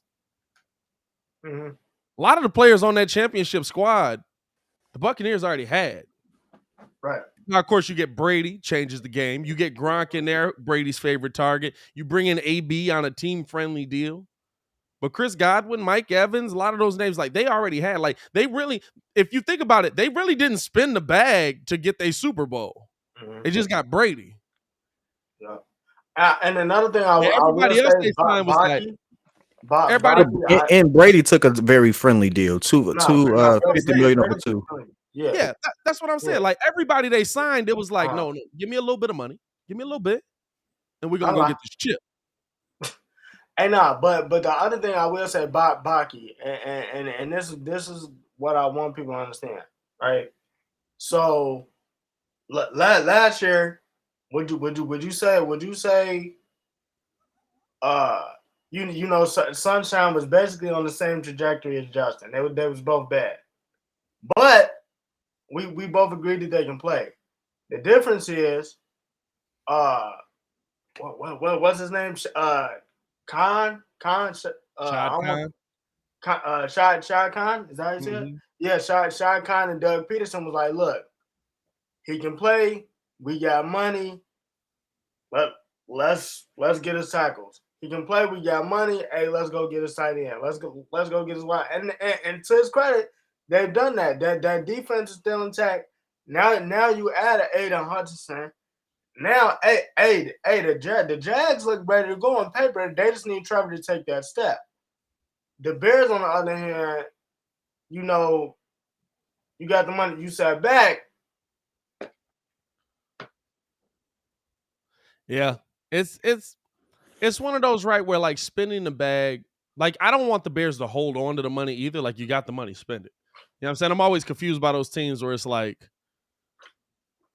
we're 60 million under the cap. We're taking this money to the grave. What? You know what I'm saying? Like I'm always confused by that because I'm like, go get a player. Like that, the money doesn't help you win on the field.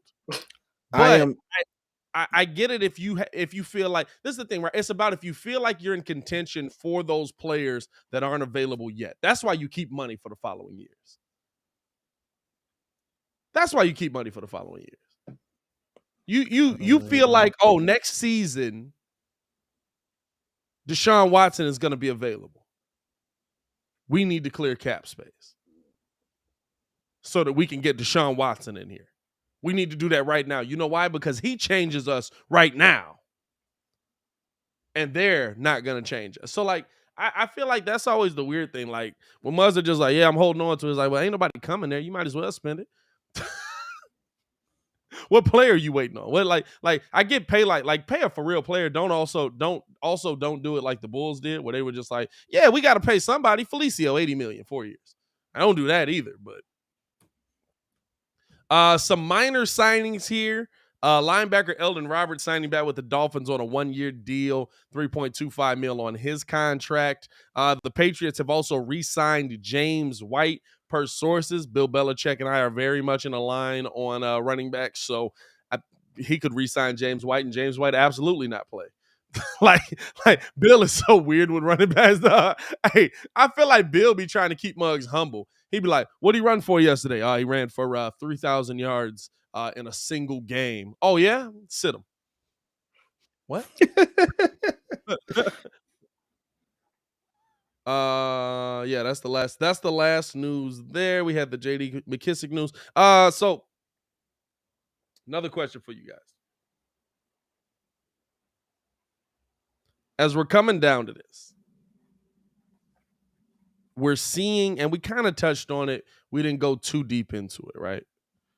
We're seeing right now teams come out of the woodwork late because we had heard.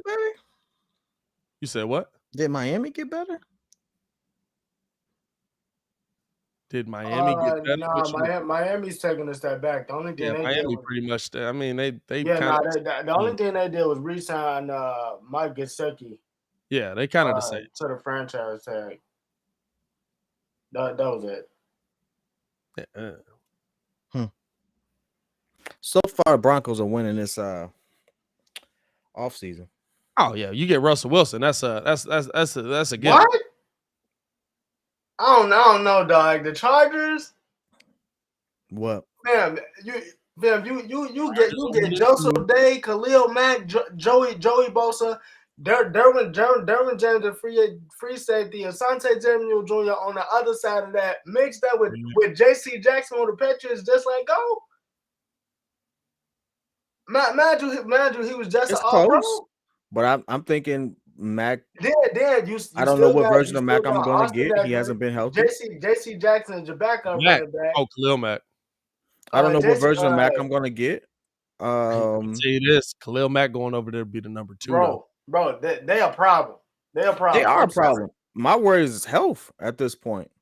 Yeah, Khalil Mack going over there to be the number 2 though. Russ' injury was he had something going on with his thumb, but Russ was ready to go.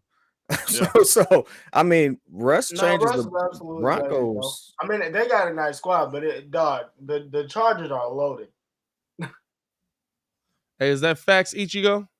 I'm gonna say it just because I like Buddy name. I don't see nothing reported on it. He said Falcons re-signed kicker Young Ho. Hey, that kicker was cold.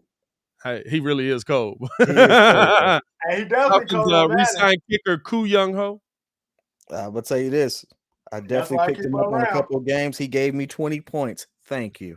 So, I don't know what else he was doing. I'm like, I don't know who this guy is. The name is fire. You gotta come with it. So, you gotta come with it. Shout out to Ku Young Ho, man.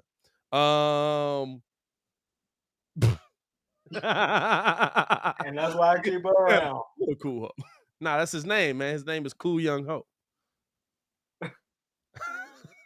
It's Ko. Or Ku. Wow, Koo is cool. Japanese. Or no, he's Korean. He's Korean. But you keep saying Ho. No, his last name is what is it? Am I tweaking? It's actually supposed to be Young Way Cool, but that's not. That's what I'm saying. Like,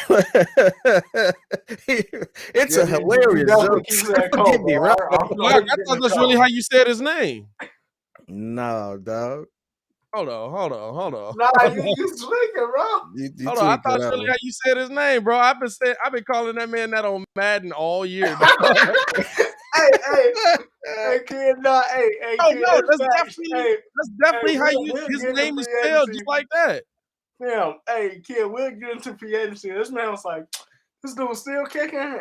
Hey, hold on, cool. That's why I keep her around. Hold on, listen. And first off, in Asian cultures, your last name is actually the first. Like Ming Yao was Yao's actually his name. His last name is cool. His last name cool, bro. I ain't buying it, dog. Hold on. What is your deal? No, I know what he's trying to say. He's thinking you say the last name first because it's like the last name first. What that say? But his name is Young Wei Koo.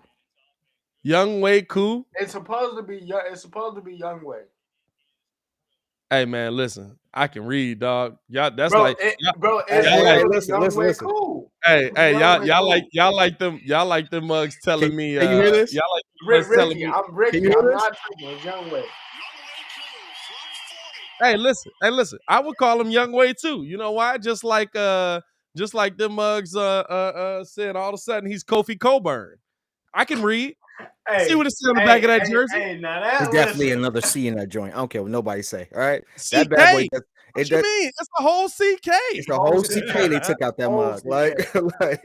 Hey, CK. I guess the CK is silent. Hey, listen. First off, Roy said Pat got an F in English. Like, I ain't buying it. Now that I'm not buying. Hey, that CK it needs to be enunciated. First off, Roy, this is not English. This is Korean, I believe. My man's is. This is Korean. He's from South Korea. Talking about because in English, South Korean. In English, that man's name is absolutely Young Ho Koo. It is true. Hey, come on now. Ricky said I'm a professional subtitle anime watcher. Come on now, dog. Listen, we all are. I'm not. I'm not. I take your advice on that one. Can I tell you this right now? Rob is spot on right here.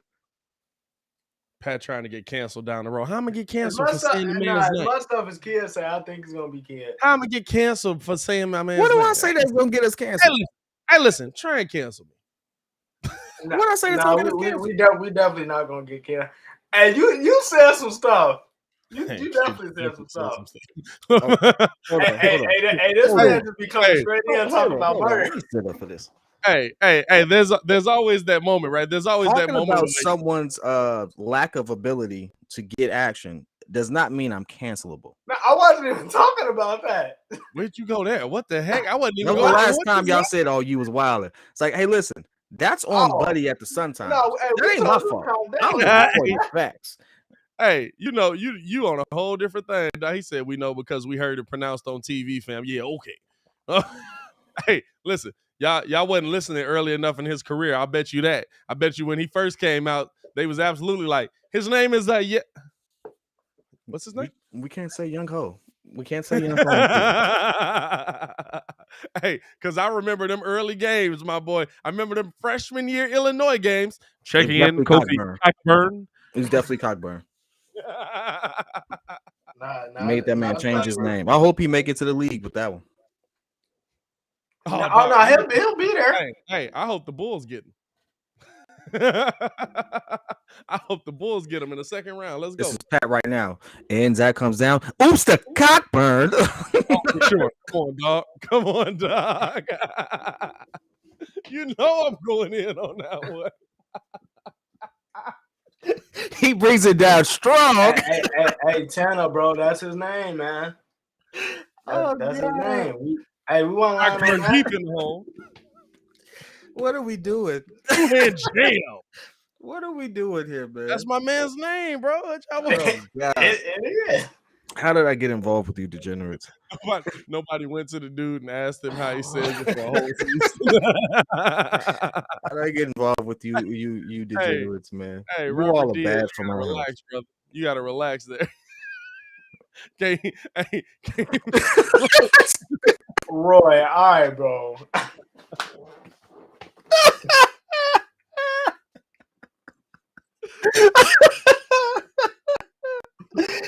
Oh man, and don't forget Manscaped. hey, listen. What does Cockburn like to do? Manscaped. Brought to you by Blue Oh God. Promo code Breeze for 20% off, dog. Oh God. Man. That was great, dog. That was a funny moment. We got about 40 minutes left in this mug, man. Hey, no, wait, I can't let this slide. Oh God, here we go. By Jergens.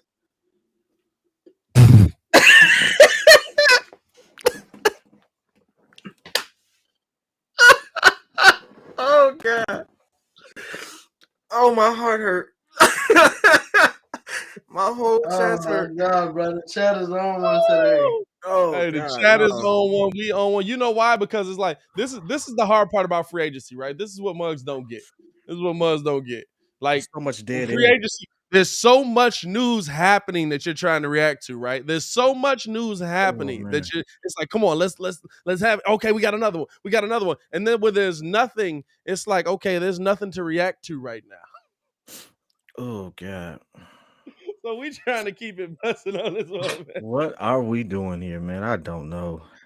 I need to get some more water and coffee. I need my upper and downer at the same time. Oh my God, the water's the downer for you, my boy. Hey man, listen. You know, I had a whole nother line there, but I don't want to get us canceled. Hey, let's keep it. I don't want to get us canceled. Almost had me. I forgot we're live. You are live, my boy. Relax. Oh right man. there. Hey, if I say this, everyone's gonna clip it up and it's never going away. Is that man. the commercial for the show? Hey, man. James Daniels, when got the bag? 3 year, 226 million, huh? Who got it? I'm just looking at the fact they got 3 years, 26 million. Yeah. Oh, you talk about Daniels? Hey, by the way, does that here's a question for you. Does that say something about his relationship with Mitch? Mitch and James Daniels reunited. I've been digging into this. A lot of former Bears have a lot of respect for Mitch. And a lot of them say he's a much better player than he got a chance to show. I saw 4 different interviews with people at different times that kind of said that, and I was just like, there has to be something there. I think the general consensus with Mitch was that he's a hard worker. He's wants to be better. But like I think once you kind of lose the tight ends and receiver room, it's hard for you to have that leadership. Like when they don't believe you're going to get them the ball, it's hard for you to have that leadership in the locker room. And I think that's what the point that it got to. I know with Jimmy Graham, it got to that point. Hey, listen. They also weren't put in a position to actually get the ball. Because how many times do we sit there and say, when is this guy going to touch the field? like, when are these guys going to be open? We said that so many times. The only caveat to that is Mitch did throw some passes where it almost absolutely got some people killed. Yeah. Mitch will get you killed, bro. I ain't gonna lie. Hey, listen. No matter. I never forget. Hey, no matter what side, I was like, come on, Mitch. No matter what side of the fence you on, Mitch will get you killed. Y'all ever heard Steve Smith talk about that? Yep. With Jake Delhomme as his QB. Talk about how he tried to smack the crap out of him? No. He said, I'll never have, he's like, if you my QB, you know what I'm saying? I ride with you, we'll rock together. You throw me the ball, just don't get me killed. I'm going to go after every pass like a dog. That's what I am. Just don't get me killed. And Jake Delhomme threw a pass out over the middle. Steve Smith said, he was like, I knew I was going to get hit, but I knew I had to make the catch. So he goes up, makes the catch, gets hit, scores the touchdown. Gets up to go high five Delhomme, shoulder won't lift. He said, now we got a problem. Now you putting me in danger. Now you putting my career in danger because you know I'm going to go after that ball. That's what I do. And you put me in a position where I'm finna get my head took off. I actually want to interview somebody about that. I want to interview. You got to interview a QB about it. How many times did you have an opportunity, but you didn't take it because you didn't want to put your receiver in a bad situation? Like he could have caught it. You know he had the room to catch it, but he would have been in a position where you felt like he was going to get killed, and you went away from it. I don't think the two are the same, right? Like, because if your receiver's in a position where he's going to get killed, now I think it's different. Like if you're on the goal line or something like that. But if your receiver's in a position where he's going to get killed, that means you're putting the football in a position where somebody's in reach of your receiver, which means they probably in reach of the ball as well.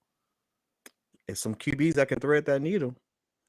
Oh, it's definitely some QBs that can thread that needle. But I like, you know what's interesting? I like how Aaron Rodgers and Devontae Adams do it because you'll see him like thread the needle, but he puts it in a spot where like Devontae can kind of like duck down as he's catching it, and you'll see like Muzz clap above his head and just run into each other. Like, and so like that's always like I've always noticed that like when A-Rod will do that, he'll throw it. And if he's throwing a dot and he feels like somebody's going to get hit, he'll throw it at the ground. So, like, the only thing you can do, one, if you hit him now, you're hitting a defenseless receiver. Yeah. You got to practice that. That's timing. That's coordination. That's DJ J. Jonah comes in. What's up, my man? One of the best DJs in the city. That man is practicing every single spot he puts that ball, dog. Like, that man is ridiculous. Robert Diaz facts. Peyton Manning killed Austin Coley's career with 2 hospitals.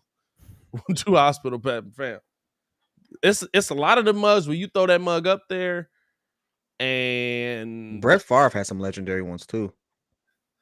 Yeah, Brett Favre played in a different NFL though. Like they could actually murder you, whether you were down low or not. Like Brett Favre played in a very different era. Like you like even now, right? If you throw the ball high and the receiver catch it and you blow him up, you could get called for hitting a defenseless receiver because he's not looking at you. It's the right blow his legs out. It's the right call. I respect it. We want competitive football. We don't want people dying on the field. I don't want mugs dying, but I do think there's something. I think you got to let him land and you got to tackle him. Then you can hit him. I know it's tough, but it would make me feel better. How would you feel if you mid-air, you catch something, someone take your legs underneath you? Hey, this the thing though. I don't want to play football for that reason. Hey, that's why I didn't want to ever play on offense. What did he say? Why the Colts stagnant in free agency, got the most cap space and asleep at the wheel, straight nose diving into a concrete pool. Well, this is what you got to ask yourself, right? Is it like we said with the Colts? Is it like what we said earlier? Is there somebody next year at quarterback that they're eyeballing? I keep looking at that play 1,001 times, and I have to admit that was a. I wouldn't say he set him up, but it definitely. Vontaze did that. Vontaze did that. Now I will say that is absolutely a thing though. Mm-hmm. If you and your wide receiver don't like each other, you set them up to take a shot. That is absolutely a thing that we've seen in the NFL for sure. I think I want to say T.O. and McNabb, but I don't know if that's the right one. I think they they didn't like each other for sure. Fam, started off that way. Hey man, you missed me over the top. What was that? Shut the up. All right. I never understood that though. I'll run this. All right, chill out. I never understood being at odds with the people who make you great. Ego. I never understood. All right. Maybe it's just you can say manipulative or whatever. But if you're pivotal to my success, I don't have to like you. But we definitely got to have a good working relationship. Yeah. Because, I mean, as a QB, if you're my best receiver or one of my best receivers, dog, I mean, your success is my success, especially on the stat sheet. Especially on the stat sheet. You score a touchdown, guess who get the touchdown? Hey, he wasn't looking at it like that, though. It's one of those things, right, where you feel like you think about it, right? Like Jay Cutler and Brandon Marsh used to go at it, and B. Marsh even talked about on the show. By the way, outside of this, B. Marsh got the best show on TV. It's not even on TV. B. Marsh has the best show on the market. Bro, that man Chad make that show hilarious. Oh my God, Chad makes that show great, dog. Chad is I still got Pat McAfee show up there. Chad's viewpoint on life. I think our show's more similar to the Pat McAfee show. So like I put us more comparable with them. But like just shows I love. Like I can go back and watch our show. I'm gonna rewatch this and be cracking up. But Chad, to me, because his viewpoint on life is just so like different from every other person in the world, legitimately. Like, there's very few people I think that think like Chad Johnson, where like, nah, bro, like eating McDonald's is absolutely healthy for you, bro. And you know he gonna get that McDonald's point in every rib. It don't matter what he gets. And no, that's the thing. He's dead serious, bro. Do you want to know why eating McDonald's for him is healthy, especially during his playing days? Because of his body fat ratio. His body fat is so low, he needs stuff like that. He was explaining it like that though. No, but what I'm saying is those athletes absolutely need that type of like fat and stuff like that with how much weight they cut and stuff like that. They absolutely need it. But what I'm saying is no other player, even players built like Chad, don't think like that. Like Chad legit says, I can make you be in great shape. You can eat whatever you want. No other player, like Joel Embiid thinks like that, and we're all like, that's gonna catch up to you one day. and even Joel was like, yeah, I had to slow down on the Big Macs. He was eating 2-3 a game. Hey, bro, that's different. Okay, 2-3 a game is different. Fam, it was a Christmas Day game. They like cut to like a preview. Hey, bro, he was getting a massage, bro, and like going ham on the burger while watching anime. Do you know how much food you have to eat to get 11,000 calories, dog? I put myself on a 5,000 calorie diet because I wanted to bulk at one point. Every day. Do you know I was almost throwing up every day with the amount of food I was eating to get to 5,000 calories? 5,000 calories. I tell you what. You can get there a lot easier if you eat McDonald's. I would have to eat like 8 Big Macs to get 11,000 calories. No, but see, this is the thing. He only eat breakfast. He don't. I don't think he eat nothing else. I think he said he get pancakes on the show. You said what? They eat on the show. I'm not yet. Yeah, he's like, I don't really eat nothing else. Dog, the Muzz crack. That's all that he to me makes that show so great.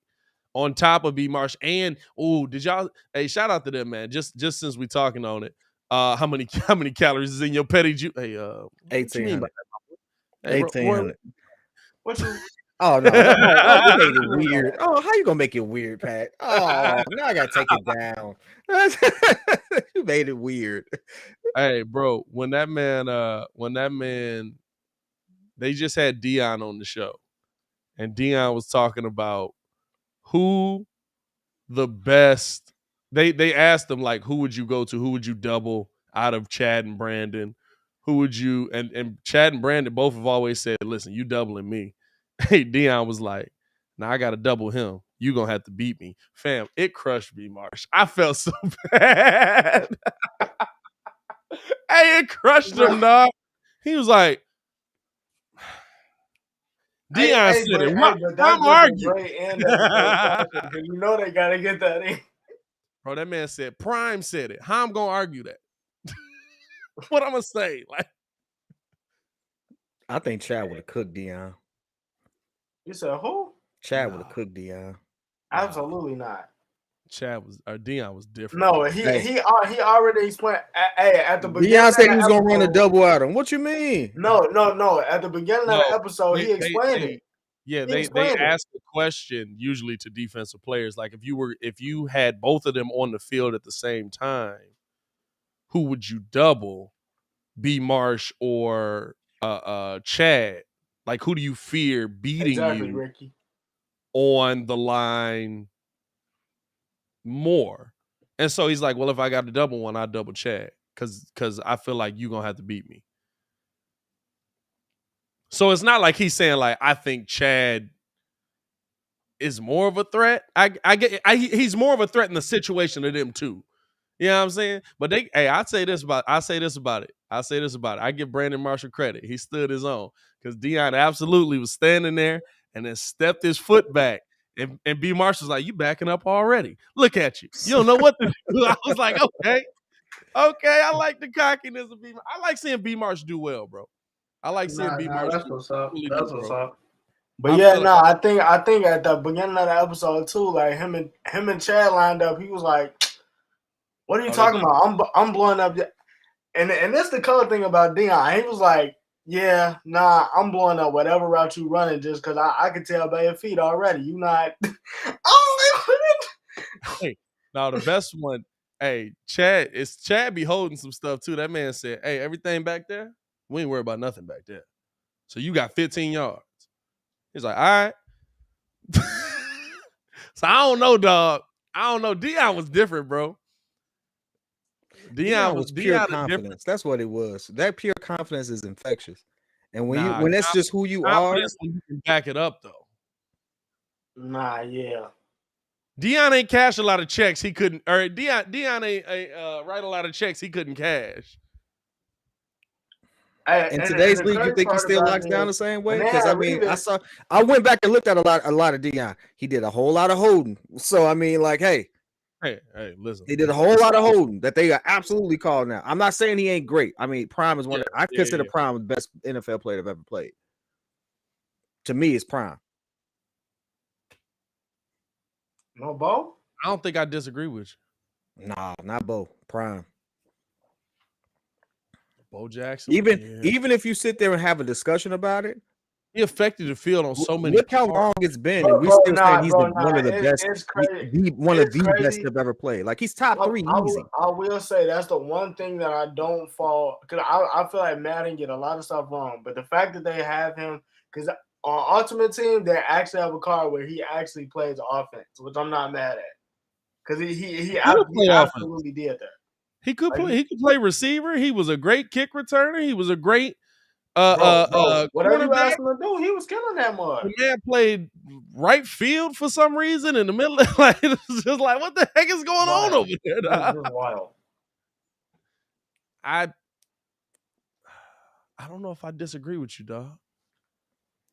Like, of course, to me, like Tom Brady's the GOAT, but it's because of the rings he won. But on like the talent standpoint,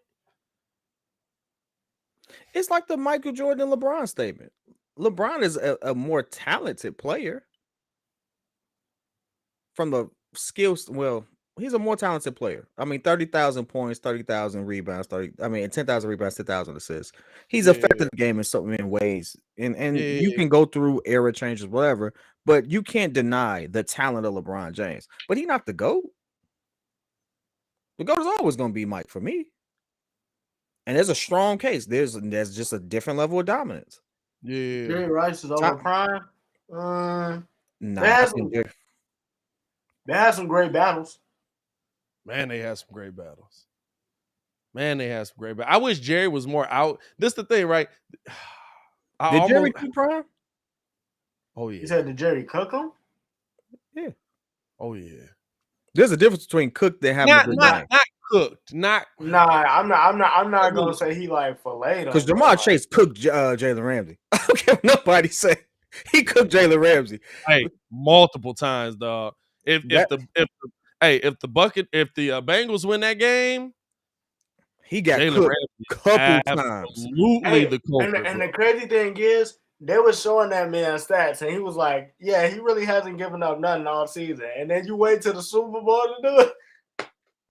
You know what Deion said that was interesting to me though? He said, "My battle's not with you. My battle's with your quarterback." Yep. You're just there. Right. I know everything you're gonna do already. And if your quarterback doesn't put the ball in the perfect spot, I'm taking it the other way. He knew the routes. He knew everything. He still be calling out people routes. But that's the difference between those. People get involved in the one-on-one matchup and trying to be there every step. But if I know the route and I know where you're supposed to be and I beat you to that spot, it don't matter all the extra stuff you're doing. You got to be in this spot for this route. That's a different That's a different mental game. Bro. That's a different. I do be thinking though when they be picking the X and the Z receiver though, I feel like B Marsh feelings be hurt because like everybody be picking Chad for that mess, and then the one time he was like, because they had Darrell Revis on the show, and Darrell was like, bro, the only time this man cooked me is when I pulled up because my hamstring got hurt. That was the only time this man cooked me. Now Chad, that's a different story. But Brian, he really couldn't touch me. Oh no, you know what the thing is with B Marsh though? B Marsh was so physically imposing. No, he was bro. And he had great hands and was a good route runner. Chad Johnson. He was crazy. Chad was all in the feet. All the feet. I'm open. It was all in the feet. It was absolutely just like he could like if you watch Chad run some route, like he really could run a route in a phone booth. Like that's how good his feet were, like how he moved, how he adjusted and stuff like that. So like that, it was so quick. My favorite thing is, bro, you know what had me watching Chad Johnson highlights yesterday? The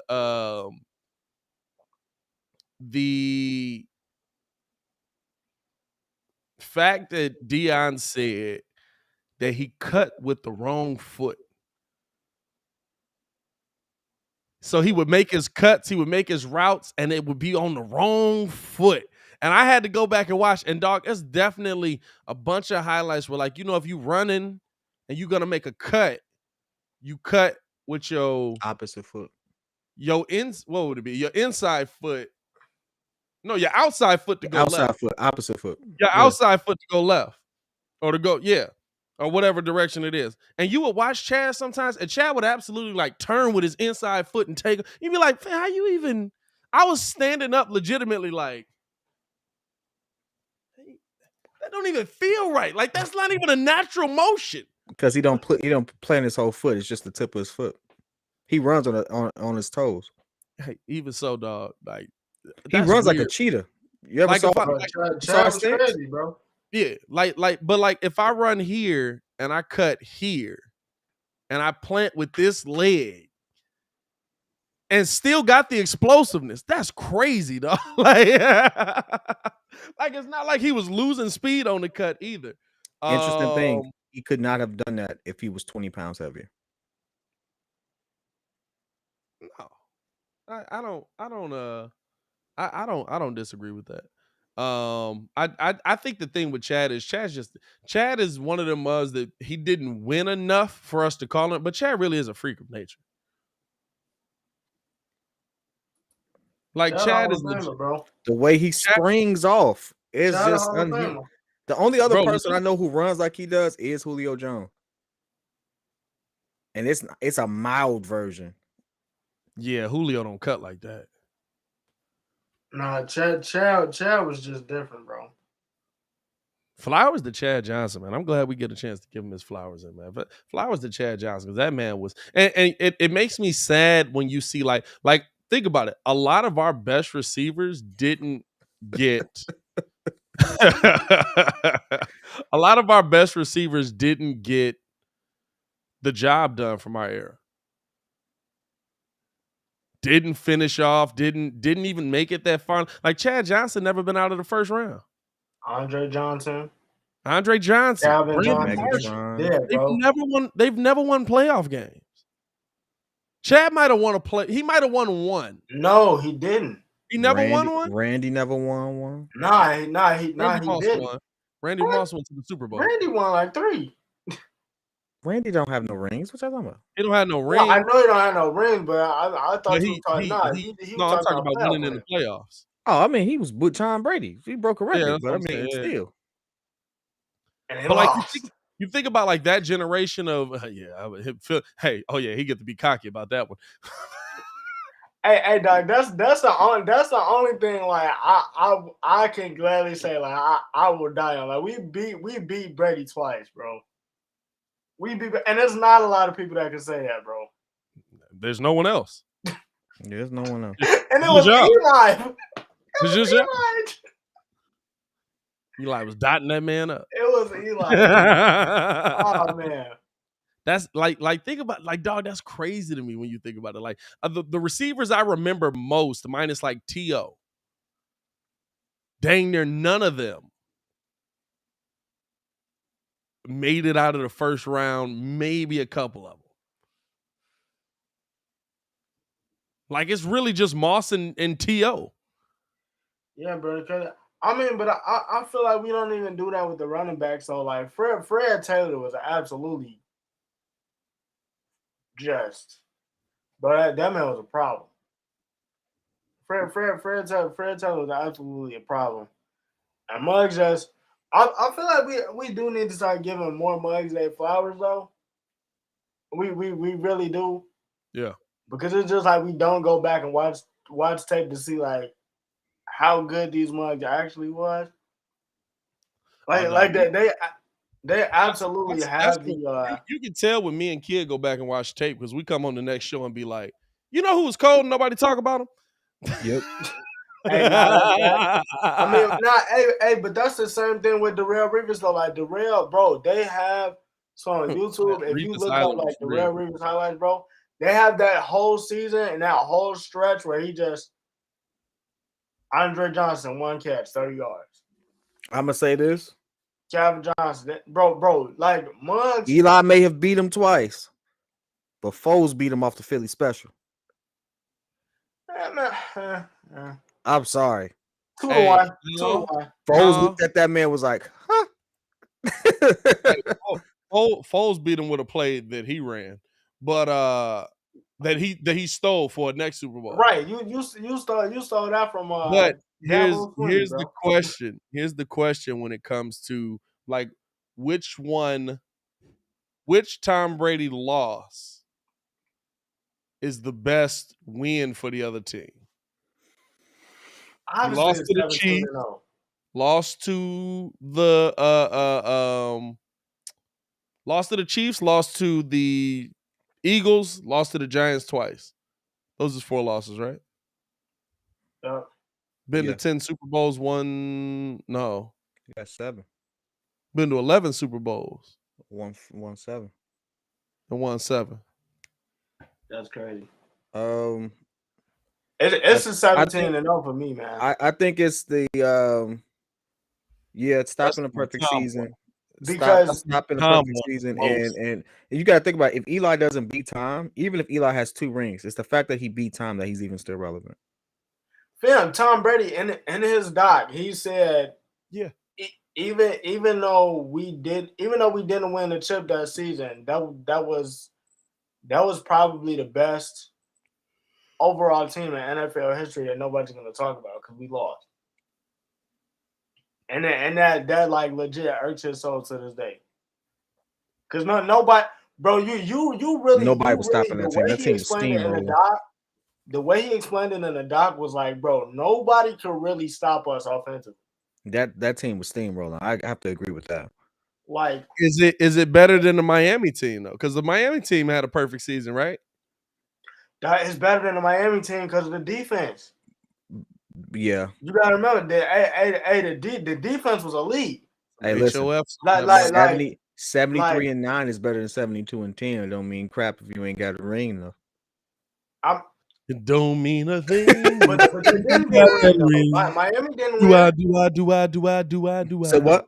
No, they did. No, they did. Miami did win. They still celebrate. They still celebrating. They gonna celebrate till they die at this point. But I mean, a couple of them have. Unfortunately, you know. Hey, before we get up out of here, we got about 8 minutes left. Wasn't nothing crazy, but a possibility here. You sent the video into the chat. Rumor out there that the Bears could be sold, with the news that Virginia McCaskey, unfortunately, is getting even more ill, dealing with some health issues there. And if she were to pass, the Bears could be sold because the family dealing with some turmoil on the inside on whether, like, who gets what percentages and stuff like that. I'll be honest with you. Do you see that happening? When, I mean, for me, knowing that, like, that's the only income, I would be confused. Like, y'all better figure this out. Like, now, granted, you're probably getting like $8 billion off of it. So it's at least a minimum of $6 billion if they sold. Just because of the market and things like that. You don't see teams in major markets get sold, and we are a major market. I honestly would feel like the only reason I don't know what the percentages are. I really tried to look up how many people within that family would supposedly get pieces. And I mean, I hate to dig into people's lives like that, but just because it relates to sports, we're talking about people being in the hundreds of millions of dollars if they were to sell. So it ain't cheap. Like, these people still will be broken off multi-generational wealth from this opportunity, and to think it only started with $100, which is wild to me. I see people being bought out. I think somehow that's what I figured. Yeah, that's what I figured, because they do have a partner who's essentially, I don't remember Buddy's name. It's Kanye. Who? It's Kanye. This man. You're the partner. It's Kanye. He finna battle Bears. He finna battle Bears and move them right next to Cam. No, the interesting thing is, like, there is a partner on the team that essentially is a big chunk of the money, who's an owner as well. Now, the McCaskies are a majority owner, but I think he's not too far behind them. I think he owns like a bunch of stuff in tech, Pat something. But he, to me, if he were to buy him all the way out, that would be interesting. Or if they were to try and buy out, if one of the brothers were to try and buy out the remaining shares. That's what I'm thinking. Like I can see George trying to buy out the remaining shares, maybe, or something like that. But the question for me with it is, if they do sell, who's that owner? that you want to see come in and buy the team? Yeah, Jeff? Mad Mother's in the comments saying, "Yay." Bezos? Yep. I feel like Bezos ain't a sports fan. So Wait, time out though. If Ye actually bought the Bears, like they not staying there all the time. Ye ain't got that money. Hey, listen, Ye got a lot of money. Ye ain't got $8 billion. He would have to come in with such a conglomerate group that he would like when everybody's talking about Ye and AB buying the Bears. AB's not the big chunk of money in that. The minority percentage that AB would have would be I equivalent see to a somebody year's getting in salary on of this, someone playing today and on the field. Yeah. Like, it's not even worth it. Wait, but why would Ye would include AB on some like, oh, that's my boy. Give him a cut too. Well, you got to think about anything. Kanye is let's all right, I got to break this down for you real quick. Kanye is worth $19 billion in assets. It's not actual cash. Yeah. So he would have to sell off a lot of his ownings to do that. And owning a sports team for a while is a losing bet. So it's going to be a lot more of an infusion of cash before you see a return on it. You are looking at someone who's in the upper hundreds of billions or closer to that upper hundreds of billions situation. All right. Upper 100 billion situation to actually be in a position to buy outright, that organization, or at least buy out those shares. Bezos is in a much better situation. Huh? Cuban's an interesting one for me. No. Cuban ain't got the coin. Well, hold on. Let me not say he don't have the coin. Well, anybody who's coming in is probably coming with a group, I would think. Yeah, anyone worth billions of dollars would be in that conversation. But like, I see it being like the buddy who bought the Clippers. He was worth a my man had coin. Those kind of guys crack me up, right? Because they be like, "Oh, well, what made you buy the team?" Well, I saw a money making opportunity. I just wanted floor seats. What? there were cheaper ways to be at the game, brother, like season tickets. Oprah. If Oprah buys the Bears, I'm done with football. Listen. Like Steve Ballmer was worth, I think, $70 billion when he bought a $1 billion team. Yeah, so you got to look at it like that. Like, does he have, $70 billion in cash? Of course not. That'd be the dumbest thing in the world for him to do. But could he find a way to get $1 billion if he had to?